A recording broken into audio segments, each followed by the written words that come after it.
کہ حضرت علی کی والدہ وصال کر گئی تو حضور رونے لگے. فرمایا وہ علی کی نہیں، وہ تو میری ماں تھی، میری اماں تھی.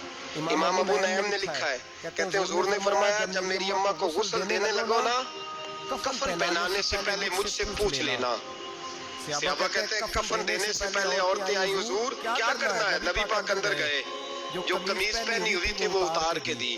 فرمایا چٹے رنگ کا سفید رنگ کا کفن نہ دینا، میرا کرتا پہناؤ میری اماں کو. حضور نے کفن دیا. حضرت ابو ذر غفاری فرماتے ہیں جب جنازہ پڑھ لیا نا تو نبی پاک فرمانے لگے قبر صحیح بنائی ہے تم نے؟ حضور صحیح بنائی ہے؟ فرمایا نہیں، لگتا نہیں. فرماتے ہیں یہ کہتے کہتے میرے نبی قبر میں اتر گئے، میری آنکھیں برس پڑی. میں نے کہا علی کی اماں رب تجھ سے کیا حساب لے گا؟ ساری رحمتیں تو پہلے تیری قبر میں آ گئی. اس کے سرکار کی ایک شمع جلا لو دل میں، بعد مرنے کے قبر میں بھی اجالا ہوگا. نبی پاک قبر میں لیٹے پھر بیٹھے، فرمایا صحیح ہے قبر.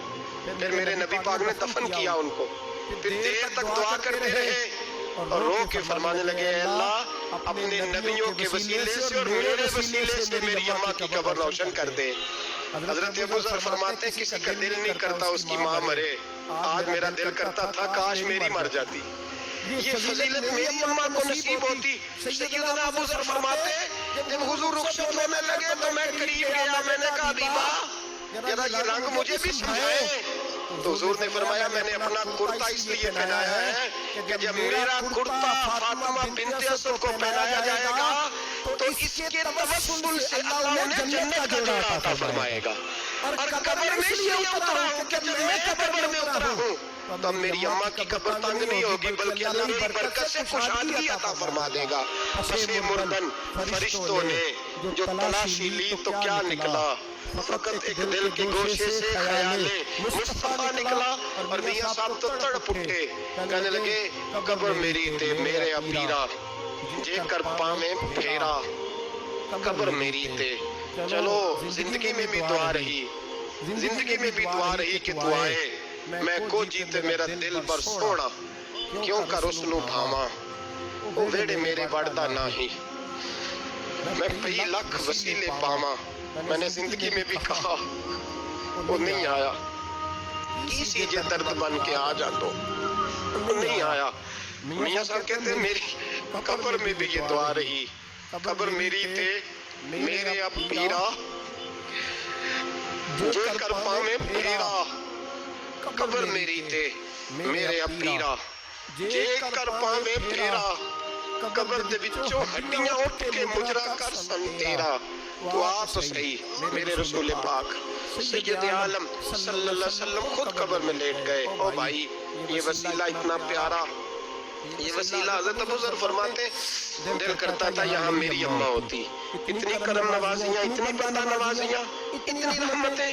حضور نے خود حضرت زینب نبی پاک کی صاحبزادی بڑی بیٹی کا وصال ہوا، حضور اس دن بھی بڑا روئے اور فرمایا جب میری بیٹی کو غسل دے لو تو پہلے مجھے بتانا، کفن نہ دینا. صحابہ کہتے ہیں حاضر ہوئے یا رسول اللہ بی بی شہبہ کو غسل دے لیا کیا کرنا ہے؟ تو حضور نے اس دن بھی کرتا اتار کے دیا.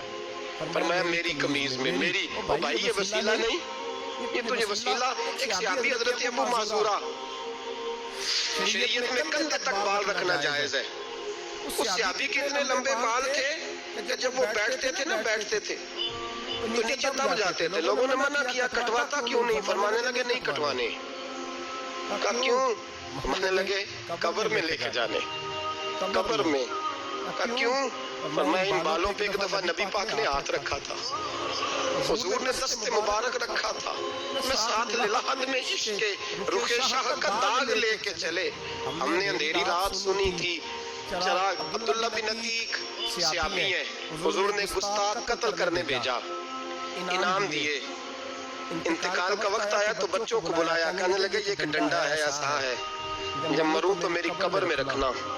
کہا ابا جی سنا نہیں کبھی کسی نے ڈنڈا قبر میں رکھا ہو، عصا آپ کی قبر میں کیوں رکھے؟ فرمایا بیٹا تمہیں پتہ نہیں یہ معمولی نہیں، یہ وہ ہے جو میرے رسول نے مجھے دیا تھا. یہ میری قبر میں، قبر میری تے میرے اب پیرا جے کر پاویں پھیرا، قبر دے وچوں ہڈیاں اٹھ کے مجرا کن سا تیرا. پس مردن فرشتوں نے جو تلاشی لی تو کیا نکلا، فقط ایک دل کے گوشے سے خیالے حضرت انس بن مالک کہتے ہیں مر جاؤں تو حضور کے منہ مبارک میری زبان کے نیچے رکھ دینا۔ حضرت امیر معاویہ فرماتے ہیں میرے پاس حضور کے ناخن ہے، جب میں مروں تو میرے کفن میں رکھ دینا۔ میرے اعلیٰ حضرت فرماتے ہیں ہمارے پاس کوئی شے نہیں، کوئی شے نہیں، نہ ہمارے پاس حضور کے بعد مبارک، ہم کم نصیبوں کے پاس، ہم غریبوں کے پاس نہ منہ مبارک، تو حضور آپ کے پاس کیا ہے؟ فرمانے لگے لحد میں عشق کے رخ شاہ کا داغ لے کے چلے، کہنے لگے کلیجہ پھاڑ کے دیکھو اندر دل میں میں نے نبی کا نام جو لکھا ہوا ہے۔ لحد میں عشق کے رخ شاہ کا داغ لے کے چلے، ہم نے اندھیری رات سنی تھی چراغ لے کے چلے۔ حضور کا نبی پاک صلی اللہ علیہ وسلم کا وسیلہ جو ہے اس موضوع پر ہی بولتے جانے کو دل کر رہا ہے۔